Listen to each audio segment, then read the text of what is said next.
علی بھائی، اگلا سوال ہے، پاکستان میں یونیورسٹیز کے نیو کمر اسٹوڈنٹس کے ساتھ ان کے سینئر کی جانب سے فولنگ کے نام پر انتہائی ہتک امیز رویہ اختیار کیا جاتا ہے، بلکہ بعض اوقات تو شرم و حیا کی تمام حدیں پار کر دی جاتی ہیں۔ اسلام میں اس طرح کی فولنگ کرنا کہاں تک درست ہے؟ اس طرح کی فولنگ کرنا حرام ہے اور جہنم میں لے جانے والا کام ہے، یہ ہے ورڈکٹ میری طرف سے۔ اور آپ میں سے شاید جو لوگ یونیورسٹیز میں گئے ہیں انہی کو آئیڈیا ہے، باقی لوگوں کو تو نہیں آئیڈیا یہ کتنی بری قسم کی فولنگ ہوتی ہے یونیورسٹیز کے اندر۔ ایون ہمارے جو ریاستی ادارے ہیں ان کے ہاسٹلس کے اندر بھی اس قسم کی فولنگ ہوتی ہے، بڑی فحش قسم کی فولنگ اور بڑی ہتک امیز قسم کی فولنگ۔ بعض لوگوں نے فولنگ کی وجہ سے یونیورسٹیز چھوڑ دی ہیں۔ بعض بچے ایسے ہیں جنہوں نے خودکشیاں کر لی۔ اب انسان ویسے حیران ہوتا ہے یہ کیسے ہو گیا خودکشی کر لی۔ سر ہر بندے کا ٹیمپرامنٹ ایک جیسا نہیں ہوتا۔ بعض لوگ ایک چھوٹی سی بات کو اتنا دماغ پہ سوار کرتے ہیں کہ وہ اپنے آپ کو نقصان پہنچا دیتے ہیں۔ بعض تو ایسے ہوتے ہیں دوسرے کو جا کے مار دیتے ہیں۔ بعض ایسے ہیں جو اپنے آپ کو مار لیتے ہیں۔ بعض لوگ کہتے ہیں میں پڑھوں گا ہی نہیں۔ تو اس قسم کی فولنگ کرنا نیو کمرز کے لیے تو آپ کو ایک سینئر کے طور پہ انہیں گائیڈ کرنا چاہیے۔ اس لحاظ سے میں کہوں گا ہماری جو مذہبی تنظیمیں ہیں نا یونیورسٹیز کے اندر، چاہے وہ تبلیغی جماعت ہو، دعوت اسلامی ہو، جمعیت والے ہوں، یہ سب وہ لوگ ہیں جو نیو کمرز کو فولنگ سے بچاتے ہیں، چاہے وہ اسلامی یونیورسٹی ہو، انجینئرنگ یونیورسٹی ہو، باقی یونیورسٹیز ہوں۔ اس میں ان کا اپنا بھی غرض ہوتا ہے کل کو ہمارے ساتھ اٹیچ ہوں گے، لیکن پھر بھی بڑی نعمت ہے۔ میں نے خود اپنی یونیورسٹی کے ہاسٹل میں، میرے ہاسٹل میں جتنے عرصہ میں رہا ہوں، پورا سال 2 سال میں نے نیو کمرز اسٹوڈنٹ ساتھ اپنے رکھے ہیں، صرف اس وجہ سے کہ وہ شروع میں تنگ کرتے تھے ان کو سینئرز۔ تو وہ پھر بعض اوقات لوگ ڈسارڈ ہو جاتے ہیں، سب کچھ چھوڑ کے چلے جاتے ہیں۔ تو اس طرح کی فولنگ کرنا جس میں آپ اس کی ایسی تذلیل کر دیں اور فحاشی کو پروموٹ کریں، یہ بالکل حرام ہے، اور یہ بتانے کی ضرورت نہیں، ان کو خود بھی پتہ ہے یہ حرام ہے۔ سورۃ الحجرات میں اللہ تعالیٰ نے فرمایا ہے کہ نہ تو مؤمن مرد ایک دوسرے کا مذاق اڑائیں، ایک دوسرے کے برے نام رکھیں، اور نہ مومن عورتیں۔ اور پھر اللہ تعالیٰ نے اس پہ فتویٰ دیا ہے کہ ایمان لانے کے بعد کسی شخص کا فاسق ہونا یہ کتنی بڑی برائی ہے اس کے حق میں۔ تو اللہ نے فرمایا ایسا بندہ فاسق ہے جو یہ حرکت کرتا ہے، یعنی گناہ کبیرہ کا مرتکب ہے۔ اور یہ حدیث تو آپ نے اکثر سنی ہے، بخاری اور مسلم دونوں میں، کہ مسلمان وہ ہے جس کے ہاتھ اور زبان سے دوسرے مسلمان محفوظ رہیں۔ اور ایک اور حدیث ہے بخاری اور مسلم میں، نبی صلی اللہ علیہ وآلہ وسلم نے فرمایا کہ مؤمن وہ ہے جو اپنے بھائی کے لیے بھی وہی پسند کرتا ہے جو اپنے لیے پسند کرے۔ تو پھر اس طرح تو کوئی تکلیف نہیں دے گا کسی کو۔ پھر صحیح بخاری میں حدیث ہے کہ جو شخص مجھے 2 چیزوں کی گارنٹی دے دے، اپنی زبان کی اور شرمگاہ کی، میں اسے جنت کی گارنٹی دیتا ہوں۔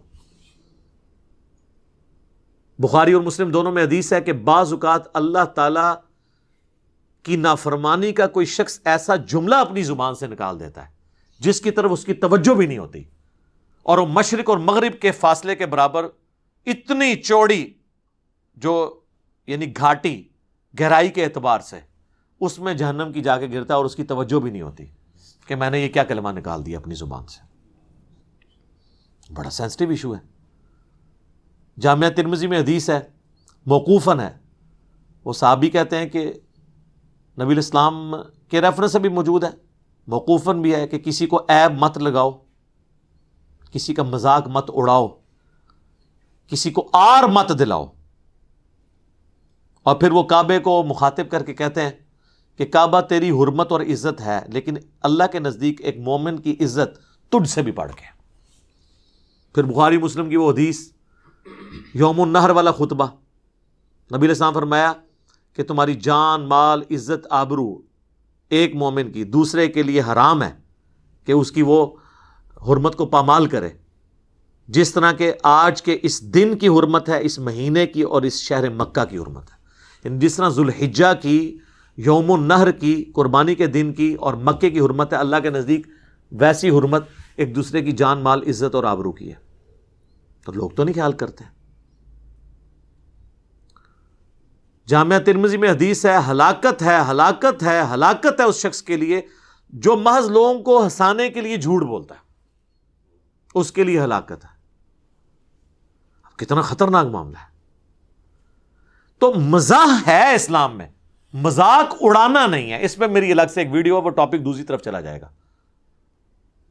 صحیح بخاری میں حدیث ہے، نبی علیہ السلام نے فرمایا دیکھو کسی شخص کا اگر کسی دوسرے شخص کے اعتبار سے اس پہ حق نکلتا ہے نا تو دنیا میں ہی معافی تلافی کر لو، قیامت کے دن یہ معافی تلافی نہیں ہوگی بلکہ اپنی نیکیاں دینی پڑیں گی، اور جس کی نیکیاں بھی ختم ہو جائیں گی اسے اپنے جو دوسرے کے گناہ اپنے نامہ اعمال میں ڈلوانے پڑیں گے، تب اس کی خلاصی ہوگی. یہ صحیح بخاری کے الفاظ ہیں، اور مسلم شریف میں تو اس سے بھی آگے ہیں. نبی علیہ السلام نے فرمایا جانتے ہو مفلس کون ہے؟ صحابہ نے کہا ہم تو مفلس اسی کو سمجھتے ہیں جس کے پاس دنیا کا متاع مال نہ ہو. آپ نے فرمایا میری امت کا مفلس وہ ہے جو نماز، روزہ، حج، زکوٰۃ ڈھیروں ڈھیر لے کے آیا، لیکن اس حال میں کہ دنیا میں کسی کو گالی دی، کسی کو مارا، کسی کو پیٹا، کسی کی عزت پامال کی، کسی کا خون بہایا، ذہنی ٹارچر کیا کسی کو. تو قیامت والے دن وہ شخص آ کے کہے گا اللہ مجھے بدلہ چاہیے، تو اللہ تعالیٰ فرمائے گا اتنی اتنی نیکیاں اس کے بدلے لے لو، کیونکہ آخرت کے دن کی کرنسی کیا ہے؟ نیکیاں. حتیٰ کہ اس کی ساری ڈھیروں ڈھیر نیکیاں ختم ہو جائیں گی اور ابھی بھی لوگ باقی ہوں گے جنہوں نے بدلہ لینا ہوگا. پھر اللہ فرمائے گا اس کی نیکیاں تو ختم ہو گئی ہیں، اب اس طرح کرتے ہیں کہ تمہارے گناہ اس کے نامہ اعمال میں ڈالتے ہیں. وہ نیکیاں کیا، گناہ بھی بڑھانے شروع ہو جائیں گے، اس کے نیکیاں تو ختم ہوئی اور پھر اسے دوزخ میں ڈال دیا جائے گا. نبی علیہ السلام فرمایا میری امت کا مفلس یہ شخص ہے. اللہم لا تجعلنا منہم، اللہم اجرنا من النار. اور یہ انصاف کا معاملہ اس حد تک ہے کہ صحیح مسلم میں حدیث ہے کہ دنیا میں اگر کسی سینگ والی بکری نے بغیر سینگ والی بکری کو سینگ مارا ہوگا نا تو اللہ تعالیٰ بغیر سینگ والی بکری کو سینگ دے گا، اور جس کے سینگ تھے دنیا میں اس کے سینگ ختم کر کے کہے گا اب اس سے بدلہ اتار. اگر جانور بھی بدلہ اتاریں گے تو انسانوں کا بدلہ نہیں دلایا جائے گا. تو لہٰذا یہ فولنگ کرنا، کسی کی دل آزاری کرنا، کسی کو زبان سے ٹارچر کرنا، کسی کو تکلیف دینا، یہ تو اپنے لیے جہنم کمانے والی بات ہے. تو اس طرح کی یونیورسٹیز میں جتنی فولنگز ہو رہی ہیں، ویسے تو اب جب سے سیاسی جماعتوں کا اثر و رسوخ یونیورسٹی سے ختم ہوا ہے اور تھوڑا سا پڑھائی کا کلچر عام ہوا ہے، اب کافی حد تک فولنگ کنٹرول ہو گئی ہے، لیکن ابھی بھی 100% نہیں ہوئی ہے. یونیورسٹی انتظامیہ کا کام ہے کہ وہ اس کے اوپر چیک رکھے، کیونکہ بعض اوقات بڑا یعنی بے حیائی والے معاملات اس کے اندر ہوتے ہیں اور لوگ بڑے ڈسہارڈ ہوتے ہیں. میں نے بتایا خودکشیاں کی ہیں لوگوں نے یونیورسٹیز چھوڑ کے، اور پھر وہ بھی یہ ہے کہ وہ بعض اوقات بیچارے کوئی اتنے سادہ لوگ ہوتے ہیں ان کی ہی بار بار لوگ فولنگ کرتے رہتے ہیں، کیونکہ بیچارے وہ اپنا دفاع نہیں کر پاتے. ہر کوئی بندہ تیز ترار تو نہیں ہوتا، تو وہ بڑا مشکل وقت ہوتا ہے یونیورسٹیز کے شروع کے کوئی 3-4 مہینے جو ہے نا، اس میں بڑی عجیب و غریب قسم کی ایکٹیویٹیز پرفارم کرواتے ہیں. خصوصاً جہاں پہ کو ایجوکیشن ہے وہاں تو اب سینئرز جو ہے نا وہ اسٹوڈنٹس کو پھول دے کے بھیجتے ہیں کہ جی فلاں جا کے اس فلاں لڑکی کو جا کے پھول دے آؤ. اب مجھے بتائیں اب یہ حرکت یعنی وہ فلاں لڑکی اگر اس کی بھیجنے والی کی بہن ہو تو وہ یہ گوارا کرے گا کہ یہ حرکت کروائے؟ اس میں پھر بعض اوقات پھر معاملات بگڑ بھی جاتے ہیں، لڑائی جھگڑے تک بھی نوبت آ جاتی ہے، شکایت ہو جاتی ہے، الٹا اس بیچارے کا قصور ہی کوئی نہ ہو اس کا نقصان ہو جائے، دشمنیاں پر اپنے لگ پڑتی ہیں اور یہ معاملات پھر آگے سے آگے چلتے ہیں. لہٰذا میں تو یعنی یونیورسٹیز کا یہ جو فولنگ والا ایشو ہے نا جی، یہ اچھا ہوا سوال آیا، ہم نے اسے انٹرٹین کیا. اس کے حوالے سے بھئی آپ دیندار ہیں، دیندار نہیں ہیں، جو بھی ہے یہ معاملہ اللہ اور آپ کا ہے، لیکن جو حقوق العباد والا معاملہ ہے نا یہ اتنا اسٹرکٹ ہے کہ اس کے معاملے میں اللہ تعالیٰ نے کسی کا لحاظ نہیں کرنا جب تک وہ بندہ معاف نہیں کرتا.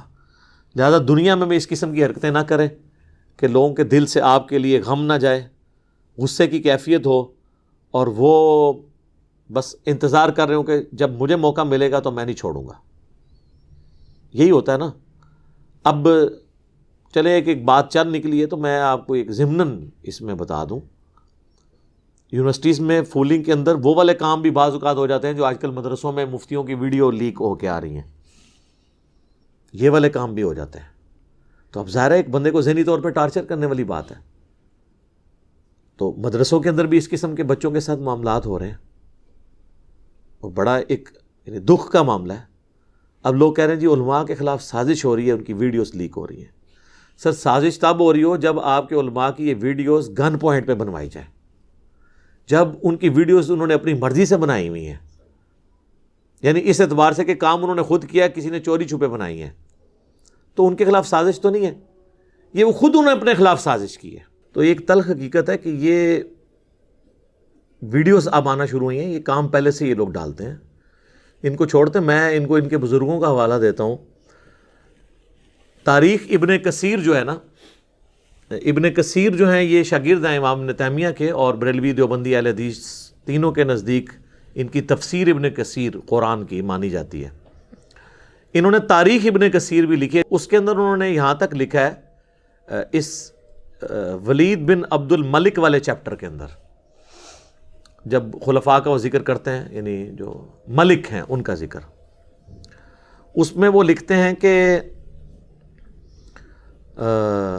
ہمارے جو مسلمانوں کے حکمران ہیں، حکومتی عہدے دار ہیں، قاضی ہیں یعنی ججز، اور مذہبی پیشوا، اور یہ جتنے انہوں نے دینی سارے وہ عہدے گنوا کے نا ایک ایک کا ذکر کر کے، وہ ہم انشاءاللہ جے پی جی ڈال دیں گے عربی والا، کیونکہ اردو ترجمے میں انہوں نے اس کو کھا ہی دیا ہے، کیونکہ ترجمہ کرنے والے خود اس میں بیچ میں آ رہے ہوتے ہیں نا، ان کے مدرسے آ رہے ہوتے ہیں۔ یہ سارا لکھا، انہوں نے کہا یہ سب کے سب قوم لوط والے عمل میں مبتلا ہیں سوائے چاند ایک کے۔ یہ 700 سال پہلے کی بات ہو رہی تھی، ہوں کتنا کام چکیا ہوئے گا۔ اور پھر آگے انہوں نے لکھا ہے کہ آپ جب سفر پہ جائیں تو اپنے بچوں کو، وہ کہتے ہیں نا دوا جو ہے بچوں کی پہنچ سے دور رکھیں، انہوں نے کہا اپنے بچوں کو ان کی پہنچ سے دور رکھیں سفر کے دوران، یعنی جو علماء کرائم ہے، یعنی علماء سو کی بات کر رہا ہوں، عزت والے علماء کی نہیں بات کر رہا، علماء حق کی بات نہیں کر رہا۔ تو یہ تو آپ چھوڑ دیں۔ یہ ارواح ثلاثہ کتاب ہے جس میں ارواح ثلاثہ 3 روح ہیں، 3 بزرگوں کے حالات زندگی ہیں اس میں، دیوبند کے۔ اس میں حکایت لکھی ہوئی ہے کہ رشید احمد گنگوئی صاحب جو ہے نا، اور قاسم نانوتوی جنہوں نے مدرسہ دیوبند بنایا، قاسم نانوتوی، یہ وہی قاسم نانوتوی ہیں جن کے بارے میں اسی کتاب میں لکھا ہے کہ مرنے کے 6 سال کے بعد قبر سے نکل کے مولویوں کی صلح کروا کے دوبارہ قبر میں چلے گئے، خواب میں نہیں بیداری میں۔ یہ وہ والے مشہور زمانہ قاسم نانوتوی صاحب جنہوں نے مدرسہ دیوبند بنایا۔ تو ان کے بارے میں لکھا ہوا ہے کہ ان کو رشید احمد گنگوئی صاحب جو ان کے شیخ تھے، وہ کہنے لگے کہ میاں آپ ہمارے ساتھ بستر پہ لیٹ جائیں۔ وہ بڑے عجیب و غریب قسم کے الفاظ ہیں، میں تو اس طرح کے پڑھ کے بھی نہیں سناتا، آپ کو جے پی جی لگا دیں گے، آپ خود پڑھ لیجیے گا۔ وہ اپنے ساتھ لٹاتے ہیں، پھر خود ساتھ ان کے لیٹ جاتے ہیں، اس کے بعد وہ پھر کروٹ ان کی طرف کرتے ہیں، پھر ان کے سینے پہ عاشق صادق کی طرح ہاتھ رکھتے ہیں۔ یہ الفاظ موجود ہیں، عشق مجازی ہوئے گا، جس طرح مادو لال سہندہ بھی عشق مجازی ہے، ہندو منڈا تے بابا جڑا مسلمانہ دا، ٹھیک ہے جی۔ اور پھر اس پہ قاسم نانوتوی صاحب کہتے ہیں کہ حضرت یہ لوگ کیا سوچیں گے، یہ جو آپ ان کا لوگوں کو کہنے دو جو کہتے ہیں۔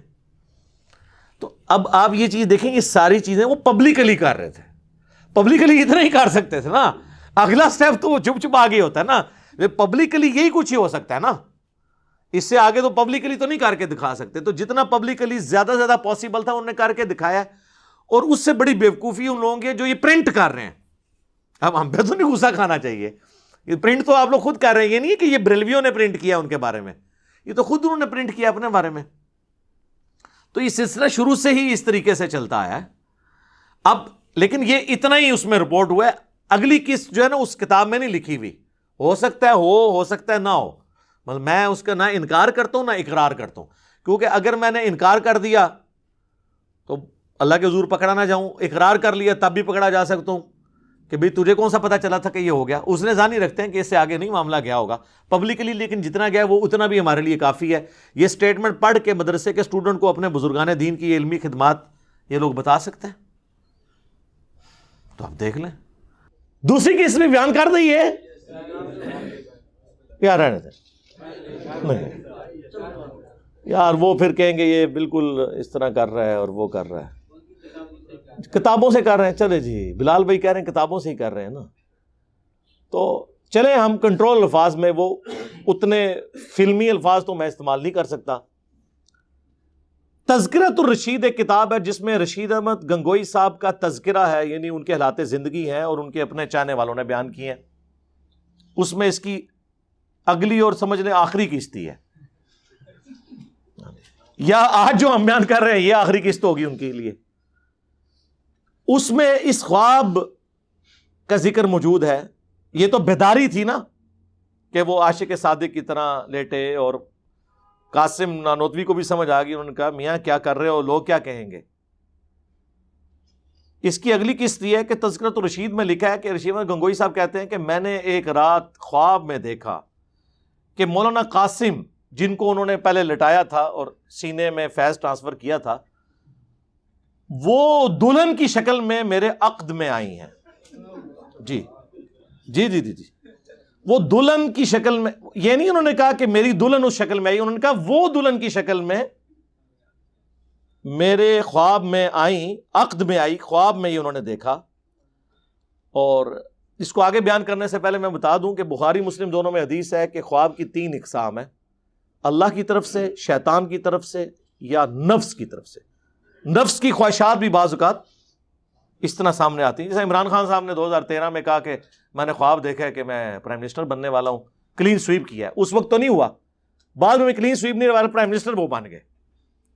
اس وقت جو خواب انہوں نے دیکھا تھا نا، وہ ان کی نفس کی خواہش تھی، وہ سامنے آئی۔ ہر وقت جب بندہ سوچے تو کچھ نہ کچھ تو ہو جاتا ہے۔ ڈاکٹر طاہر القادری صاحب نے تو آپ میں سے کئی لوگوں کی پیدائش سے پہلے یہ خواب دیکھا ہوا ہے، تو نفس کی خواہش ہی تھی نا، ہوئی تو نہیں، کوئی غیبی خبر تو نہیں تھی وہ والی۔ تو کہتے ہیں جی میں نے خواب میں دیکھا کہ وہ جو ہیں وہ دلہن کی شکل میں میرے پاس آئی ہیں، اور پھر وہ ان کا نکاح ہوا، اس کے بعد پھر روحانی اولاد بھی ہوئی۔ ہاں جی، اور اس کے بعد یار یہ اگر کسی کو خواب آیا بھی تھا تو ظالموں اس کو لکھنے کی کیا ضرورت تھی؟ اور اس میں وہ لکھتے ہیں، اور پھر آگے اب لکھنے والے کو بھی شرم نہیں آ رہی، اب اس کی وہ تعویل کر رہا ہے، وہ کہہ رہا ہے جی یہ خواب کی تعبیر اصل میں یہ تھی کہ مولانا قاسم نانوتوی صاحب نے رشید احمد گنگوئی صاحب کے شاگردوں کی، اسٹوڈنٹس کی تربیت کرنی تھی بات میں، تو اس سے انہوں نے یہ بھائی تربیت کرنے کے لیے بیوی بن کے ان کے عقد میں آنا اور پھر اس سے اولاد پیدا ہونا، یہ پورا کام ہونا ضروری تھا۔ اگر یہ سمجھتے ہیں نا کہ اس خواب میں کوئی مسئلہ نہیں ہے تو سر بیان کرو، پوری دنیا کی دیوبند کی مساجد میں اگلی دفعہ یہ خواب بیان کیا جائے بزرگوں کی کرامات کے طور پر۔ بھئی جو چیز ہوگی آپ فخریہ بیان کریں گے نا، جس عقیدے سے آپ لوگ منہ چھپاتے پھریں، تو صحیح مسلم کی حدیث ہم آپ پہ فٹ نہ کریں، گناہ وہ جو تیرے دل میں کھٹکے اور تو اس بات سے ڈرے کہ لوگ اس پر مطلع ہو جائیں۔ چلے آپ تشریح کے ساتھ بیان کرتے ہیں، لیکن ان کو پتہ ہے کہ اب لوگ جو ہیں وہ بٹ دماغ نہیں ہیں، لوگ تو پوچھیں گے میاں یہ کیا ہوا۔ اسی لیے میں نے اپنے اسٹوڈنٹس کو کہا کہ ان کو آپ سمجھانے کے لیے پورا واقعہ لکھیں گے تو ان کا دل دکھے گا، آپ صرف لکھ دیا کریں میاں، آگے وہ سائن اس طرح، وہ جو سیدھی لائن اور نیچے چھوٹا سا ٹھمکا، ایکسکلیم ود جوائے یا ایکسکلیم ود سارو، وہ سائن ڈال دیا کریں۔ تو اب یہ چیزیں انہوں نے کتابوں میں چھاپی، ہم صرف راوی ہیں بیان کرنے والے، ان کا دین اس قابل نہیں ہے، ان کے بابوں کا دین، کہ اس کو یہ بیان بھی کر سکے۔ پھر لوگ کہہ رہے ہیں فرینزک کروا رہے ہیں، یہ جی ویڈیوز ہی جعلی نکل رہی ہیں، واہ واہ۔ اور ایک مفتی صاحب کہتے ہیں کہ جی وہ چہرہ میرا دھاڑ نیچے کسی اور کا لگا ہوا ہے، تو آپ جو چہرے سے بھی جو کچھ کر رہے ہیں، جو آپ یعنی اس سے اذکار کر رہے ہیں، وہ سارے لوگوں کو نظر نہیں آ رہے، اس چہرے سے جو پھول جھاڑ رہے ہیں وہ لوگوں کو نظر نہیں آ رہے ہیں، دھاڑ اگر کسی اور کا لگا ہوا ہے سب کو نظر آ رہا ہے۔ اور دوسرے ایک مولوی کو دیکھیں، وہ تو اب اندر ہو گیا ہے، اس نے اپنے بابوں کو، مفتیوں کو بچانے کی خاطر کہہ دیا کہ صحابہ کرام نعوذ باللہ ان سے بھی تو یہ ہوئی ہیں۔ حضور اکرم صلی اللہ علیہ وسلم کے زمانے میں، پاک زمانے میں، کیا ایسے واقعات پاک محفوظ عن الخطا لوگوں سے نہیں ہوئے؟ ایک مشہور عالم دین ہے اور اس کی ساری چیزیں، حالات، واقعات صبح شام مفتی صاحب کے ہمارے اوپر واضح ہیں، اور ان کو نشے میں، چائے میں نشہ دیا گیا۔ ویڈیو کے اندر صاف موجود ہے کہ وہ اس کی حرکتیں بے قصد ہیں، ہم کو ان کے ساتھ دینا چاہیے۔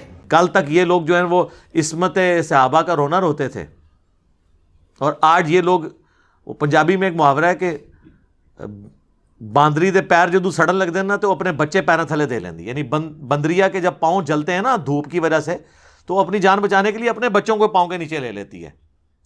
تو جب ان مفتیوں نے دیکھا کہ مطلب ہماری عزت سٹیک پہ لگنے لگی ہے، انہوں نے پھر صحابہ کرام کا نام یوز کرنا شروع کر دیا. پنڈی میں ایک دیوبندیوں کا بڑا مفتی ہے.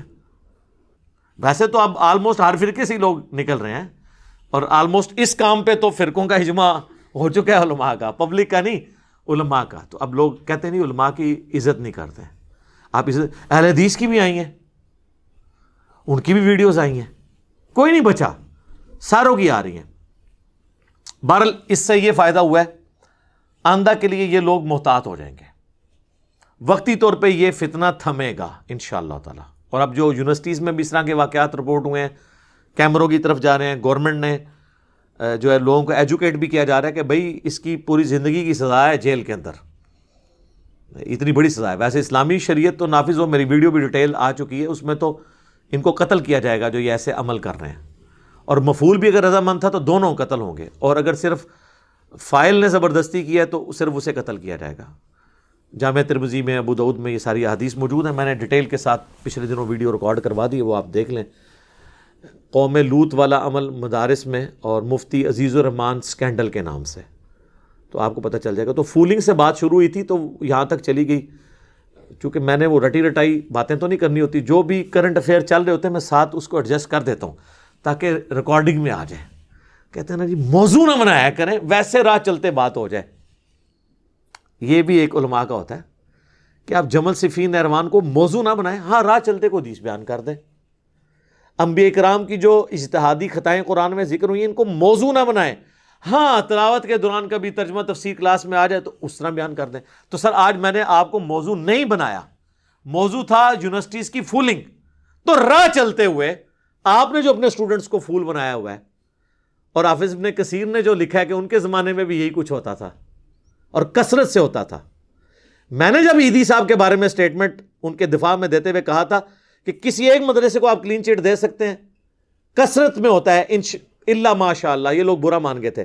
تو حافظ ابن کثیر نے تو لکھا ہے کہ یہ سارے علماء، سارے قاضی، ساری حکومتی مشینری، یعنی آج کل کے سارے بزرگان دین اس زمانے میں مبتلا ہے سوائے ان کے جنہیں اللہ بچا لے. اندازہ کریں، وہ تو انہوں نے تو سارے کہا الا ماشاء اللہ، یعنی تھوڑے سے لوگ بچے ہوئے، کثرت کا انہوں نے ذکر کیا. تو یہ حافظ ابن کثیر پہ کیا فتویٰ؟ یہ کوئی حافظ ابن کثیر نے تو میری ویڈیوز دیکھ کے تو یہ نہیں تاریخ ابن کثیر میں یہ باتیں لکھی ہیں، تو پہلے کی لکھی ہیں. اور اس سے بڑی بےمانی دیکھیں، جنہوں نے نفیس اکیڈمی والوں نے اردو ترجمہ کیا ہے، انہوں نے یہ الفاظ ہی آدھے اس میں سے کھا دیے ہیں. ٹھیک ہے، تو اور وہ جس میں وہ لکھا ہوا تھا نا کہ اپنے بچوں کو سفر کے دوران ان مولویوں سے بچا کے رکھے، تو لکھا ہے کہ اللہ تعالیٰ ایسے کام کرنے والوں کے سائے سے بھی ہمیں محفوظ رکھے. یہ ترجمہ کر دیا اس کا، وہ لکھے ہی نہیں جو انہوں نے عربی لکھا سی. لاواں گے اسی عربی بھی لائیں گے بھارت. یہ کہتے ہیں نا عربی والا دیو سانو جی، البدایہ دا عربی والا تو دیں گے، تسی یہ پڑھ کے سنا دیو اپنی پبلک دے سامنے. جس طرح احمد دیداد نے کہا تھا نا جیمی سویگارڈ سے کہ انجیل میں ایسی ایسی ولگر باتیں ہیں تورات کے اندر، انجیل کے اندر چونکہ ٹیمپرڈ ہے، کہ تم یہ 5000 کے مجمع میں وہ پڑھ کے سنا دو اور بتاؤ کہ اللہ کا کلام اس طرح کا ہوتا ہے. تو بڑا وائٹ کرتا رہا، پھر وہ تنگ آ گیا جب اس کا چہرہ سرخ ہوا اور وہ بڑی تیزی تیزی سے پڑھتا جا رہا ہے، اور جتنے لوگ سن رہے ہیں ان کا بھی رنگ فاق ہو رہا ہے کہ یار اتنی گندی باتیں لکھی ہوئی ہیں اس میں. تو میں بھی ان کو کہتا ہوں کہ یہ پڑھ کے بتا دو. اور یہ حافظ ابن کثیر کوئی سند کی ضرورت نہیں ہے، ابن کثیر نے خود لکھا ہے، انہیں نقل نہیں کیتا کسی کو کہ فلاں نے فلاں سے سنا فلاں سے، نہ وہ کہنا میں اپنے زمانے میں دیکھ لیا. آج حافظ ابن کثیر دی ایک ضرورت ہے، ایسے حافظ ابن کثیر دی جو آج دے زمانے کرے. تو وہ کام یوٹیوب حافظہ اللہ، واٹس ایپ دامت برکاتہم عالیہ، فیس بک مدہ ذلہ کر رہا ہے ان کی جگہ پہ، اللہ کا شکر ہے.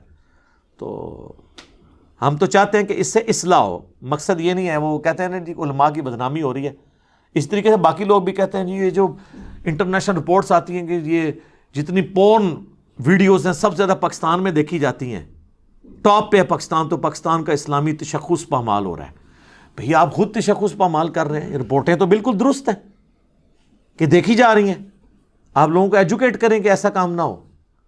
یعنی جو غلطی ہائی لائٹ کر رہا ہے آپ کہہ رہے ہیں کہ یہ غلطی اس لیے ہوئی ہے کہ اس نے ہائی لائٹ کی ہے. واہ واہ واہ. تو اس طرح تو آپ کبھی بھی، یہ وجہ ہے کہ آپ ترقی نہیں کر سکے.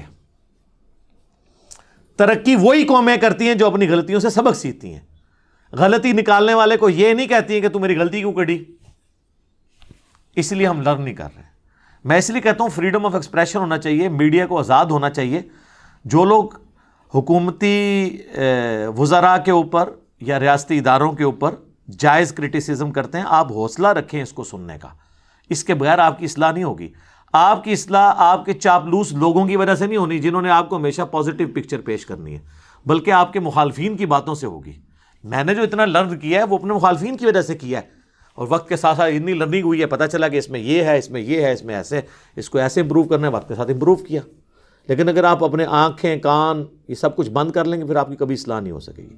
تو بہرحال یہ فولنگ کرنا حرام ہے جی، یونیورسٹیز میں ہو، مدارس کے اندر جو ہے وہ تو اللہ معافی دے، وہ تو یونیورسٹی میں تو 3 مہینے کے لیے فولنگ ہوتی ہے، یہاں تو 3 سال فولنگ ہوتی رہی ہے۔